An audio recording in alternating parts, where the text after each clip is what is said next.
안녕하세요, 마담 클라라입니다. 여러분, 오늘 날씨는 어땠나요? 화창했나요? 흐렸나요? 저는 아주 오랜만에 화창한 날씨 덕분인지 기분까지 좋아지더라고요. 왜 그런 날이 있죠? 잊고 지냈던 시간들이 문득 기억나게 하는 그런 날씨, 그런 공기. 저는 중고등학교를 프랑스에서 나왔는데요. 오늘 날씨 때문인지 그곳에서의 기억이 문득 떠오르더라고요. 오늘 이 시간도 여러분들께 문득 기억에 남는 추억이 됐으면 좋겠어요. 자, 그럼 활기차게 문학살롱 영업 시작합니다.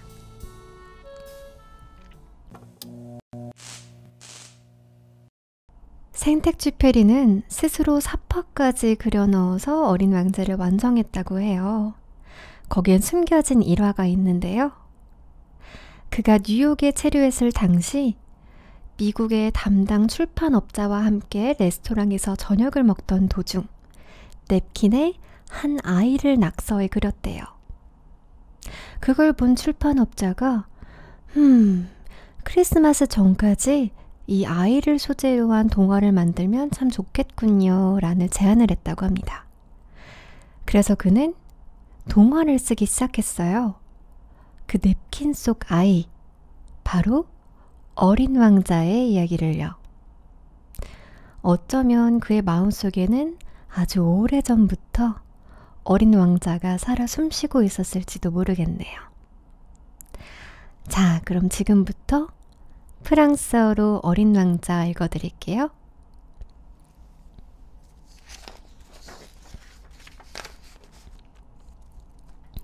Chapitre 14. La 5e planète était très curieuse. C'était la plus petite de toutes.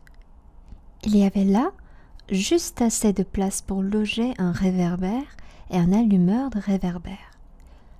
Le petit prince ne parvenait pas à s'expliquer à quoi pouvait servir, quelque part dans le ciel, sur une planète sans maison, ni population, un réverbère et un allumeur de réverbère. Cependant, il se dit en lui-même « Peut-être bien que cet homme est absurde. Cependant, il est moins absurde que le roi, que le vaniteux, que le businessman et que le buveur. Au moins son travail a-t-il un sens. » Quand il allume son réverbère, c'est comme s'il faisait naître une étoile de plus ou une fleur. Quand il éteint son réverbère, ça endort la fleur ou l'étoile. C'est une occupation très jolie. C'est véritablement utile puisque c'est joli. Lorsqu'il aborda la planète, il salua respectueusement l'allumeur. « Bonjour, pourquoi viens-tu d'éteindre ton réverbère ?»« C'est la consigne, » répondit l'allumeur. « Bonjour. »« Qu'est-ce que la consigne ?»« C'est d'éteindre mon réverbère. Bonsoir. » Et il le ralluma.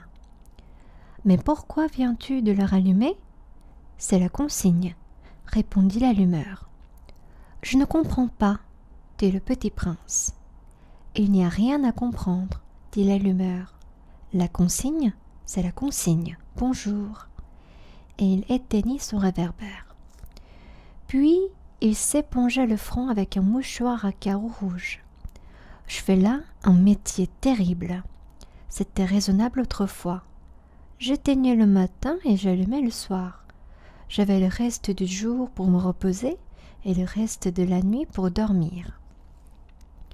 Et depuis cette époque, la consigne a changé ? » ?»« La consigne n'a pas changé, » dit l'allumeur. « C'est bien là le drame.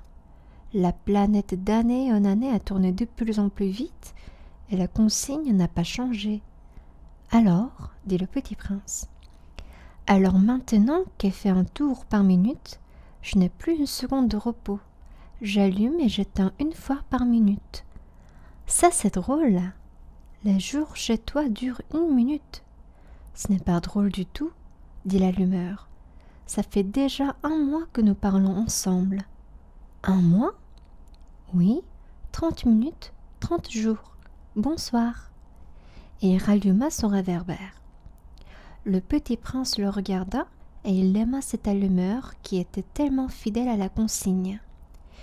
Il se souvint des couchers de soleil que lui-même allait autrefois chercher en tirant sa chaise. Il voulait aider son ami. « Tu sais, je connais un moyen de te reposer quand tu voudras. »« Je veux toujours, » dit l'allumeur, car on pourrait être à la fois fidèle et paresseux. Le petit prince poursuivit. « Ta planète est tellement petite que tu en fais le tour en 3 enjambées. Tu n'as qu'à marcher assez lentement pour rester toujours au soleil. Quand tu voudras te reposer, tu marcheras, et le jour durera aussi longtemps que tu voudras. »« Ça ne m'avance pas à grande chose, » dit l'allumeur. « Ce que j'aime dans la vie, c'est dormir. »« Ce n'est pas de chance, » dit le petit prince. « Ce n'est pas de chance, » dit l'allumeur. « Bonjour. » Et il éteignit son réverbère. « Celui-là, » se dit le petit prince, tandis qu'il poursuivait plus loin son voyage, celui-là serait méprisé par tous les autres, par le roi, par le vaniteux, par le buveur, par le businessman. Cependant, c'est le seul qui ne me paraisse pas ridicule. C'est peut-être parce qu'il s'occupe d'autre chose que de soi-même. Il eut un soupir de regret et se dit encore : celui-là est le seul dont j'eusse pu faire mon ami, mais sa planète est vraiment trop petite. Il n'y a pas de place pour 2. Ce que le petit prince n'osait pas s'avouer, c'est qu'il regrettait cette planète bénie à cause surtout des 1440 couchers de soleil par 24 heures. Chapitre 15. La 6e planète était une planète 10 fois plus vaste. Elle était habitée par un vieux monsieur qui écrivait d'énormes livres. « Tiens, voilà un explorateur !» s'écria-t-il quand il aperçut le petit prince. Le petit prince s'assit sur la table et souffla un peu. Il avait déjà tant voyagé. « D'où viens-tu » lui dit le vieux monsieur. « Quel est ce gros livre » dit le petit prince. « Que faites-vous ici ?»« Je suis géographe » dit le vieux monsieur. « Qu'est-ce qu'un géographe ?» C'est un savant qui connaît où se trouvent les mers, les fleuves, les villes, les montagnes et les déserts. « Ça, c'est bien intéressant, » dit le petit prince. « Ça, c'est enfin un véritable métier. » Et il jeta un coup d'œil autour de lui sur la planète du géographe. Il n'avait jamais vu encore une planète aussi majestueuse. « Elle est bien belle, votre planète. Est-ce qu'il y a des océans ?»« Je ne puis pas le savoir, » dit le géographe. « Ah !» Le petit prince était déçu. « Et des montagnes ?»« Je ne puis pas le savoir, » dit le géographe. « Et des villes et des fleuves et des déserts ?»« Je ne puis pas le savoir non plus, » dit le géographe. « Mais vous êtes géographe ?»« C'est exact, » dit le géographe. « Mais je ne suis pas explorateur. Je manque absolument d'explorateurs. Ce n'est pas le géographe qui va faire le compte des villes, des fleuves, des montagnes, des mers, des océans et des déserts. Le géographe est trop important pour flâner. Il ne quitte pas son bureau. Mais il y reçoit les explorateurs. Il les interroge et il prend en note leurs souvenirs. Et si les souvenirs de l'un d'entre eux lui paraissent intéressants, le géographe fait faire une enquête sur la moralité de l'explorateur. Pourquoi ça ? Parce qu'un explorateur qui mentirait entraînerait des catastrophes dans les livres de géographie. Et aussi un explorateur qui boirait trop. Pourquoi ça ? Fit le petit prince. Parce que les ivrognes voient double. Alors le géographe noterait 2 montagnes là où il n'y en a qu'une seule. Ah, je connais quelqu'un, dit le petit prince, qui serait mauvais explorateur. C'est possible. Donc, quand la moralité de l'explorateur paraît bonne, on fait une enquête sur sa découverte. On va voir ? Non, c'est trop compliqué. mais on exige de l'explorateur qu'il fournisse des preuves. S'il s'agit par exemple de la découverte d'une grosse montagne, on exige qu'il en rapporte de grosses pierres. Le géographe soudain s'émut. « Mais toi, tu viens de loin, tu es explorateur, tu vas me décrire ta planète. » Et le géographe, ayant ouvert son registre, tailla son crayon. On note d'abord au crayon les récits des explorateurs. On attend, pour noter à l'encre, que l'explorateur ait fourni des preuves. Alors, interrogea le géographe. « Oh, chez moi, dit le petit prince, ce n'est pas très intéressant, c'est tout petit. J'ai 3 volcans, 2 volcans en activité et un volcan éteint. Mais on ne sait jamais. » « On ne sait jamais, dit le géographe. J'ai aussi une fleur. » « Nous ne notons pas les fleurs, dit le géographe. « Pourquoi ça? C'est le plus joli. » « Parce que les fleurs sont éphémères. » « Qu'est-ce que signifie éphémère? » « Les géographies, dit le géographe, sont les livres les plus précieux de tous les livres. Elles ne se démodent jamais. Il est très rare qu'une montagne change de place.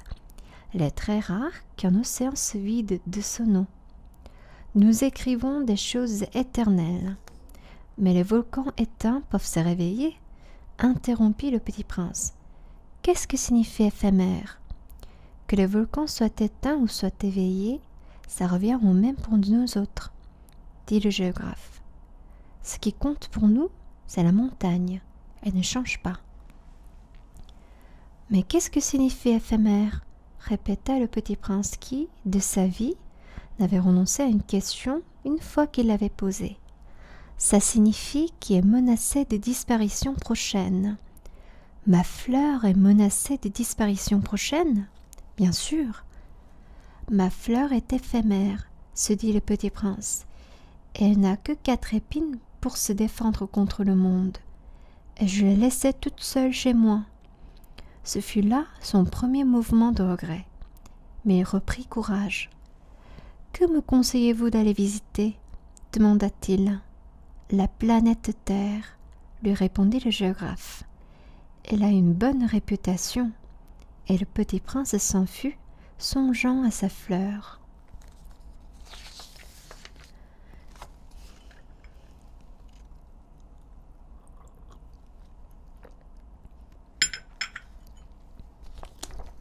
Chapitre 16.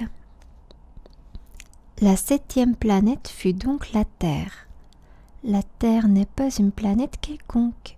On y compte 111 rois, en n'oubliant pas bien sûr les rois nègres, 7000 géographes, 900 000 businessmen, 7 millions et demi d'ivrognes, 311 millions de vaniteux, c'est-à-dire environ 2 milliards de grandes personnes.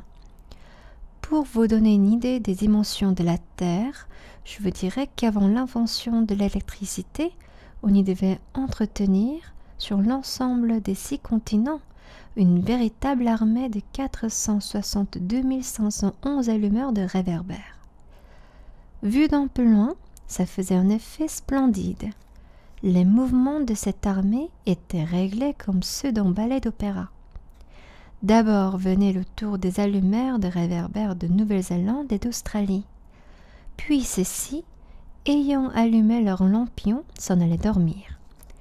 Alors entraient à leur tour dans la danse des allumeurs de réverbères de Chine et de Sibérie.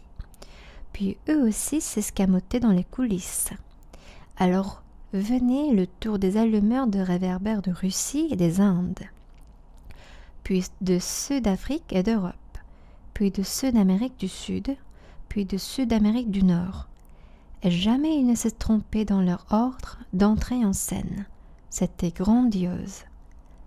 Seul, l'allumeur de l'unique réverbère du pôle Nord et son confrère de l'unique réverbère du pôle Sud menaient des vies d'oisiveté et de nonchalance.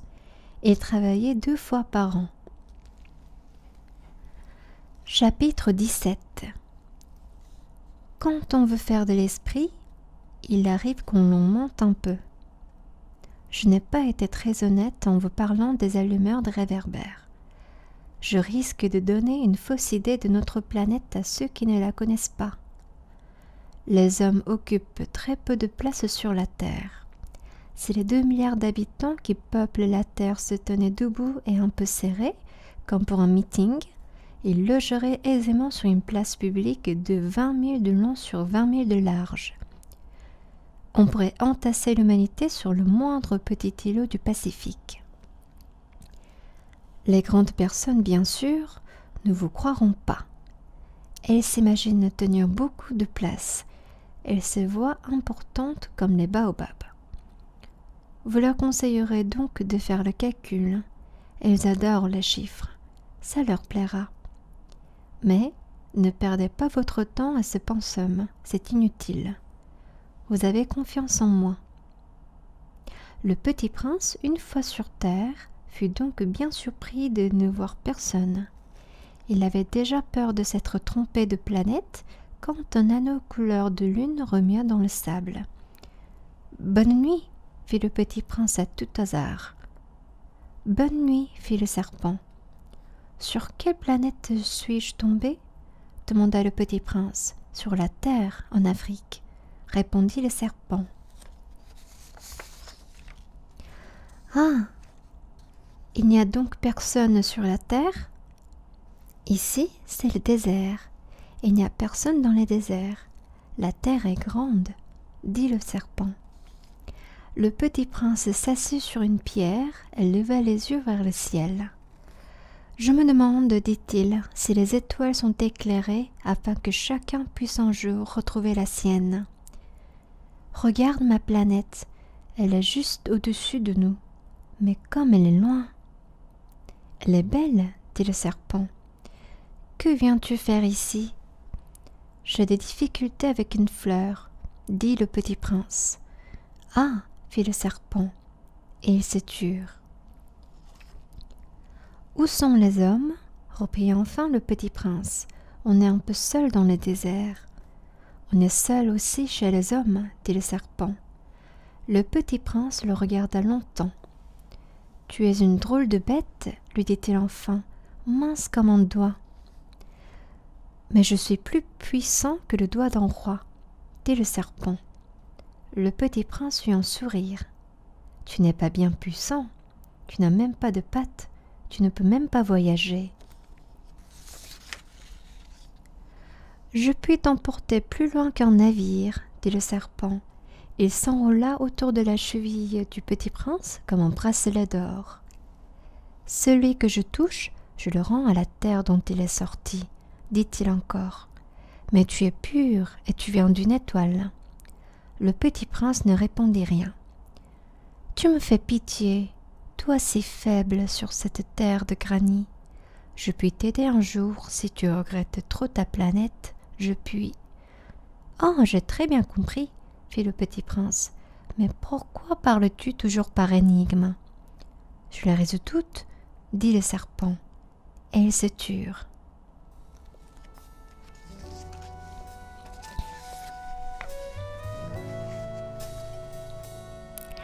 네, 오늘은 14장에서 17장까지 읽어봤는데요. 6번째 행성에서 만난 지리학자의 추천으로 오게 된 지구. 그곳에서 만난 뱀과 이야기하는 내용이었죠. 저는 이 대목들 중에 On est seul aussi chez les hommes. 사람들 사이에 있어도 외롭단다 라는 구절이 참 와닿았어요. 어린 왕자가 사막에서 뱀을 만났을 때 사람들의 행방을 물으며 외롭다고 얘기하자 뱀이 이렇게 대답했죠. 인간의 마음속에 있는 공허함, 외로움은 사람들을 만난다고 해서 온전히 채워질 수 없다는 걸 의미하는 것 같았어요. 여러분들은 어떠셨나요? 어떤 대목이 와닿으셨죠? 댓글로 달아주시면 좋을 것 같고요. 오늘의 문학살롱은 여기까지입니다. 저와 소통하고 싶으신 분들은 얼마든지 댓글 남겨주세요. 좋아요와 구독, 알림 설정 잊지 마시고요. 다음 영업시간 때 만나요. 아비앙또!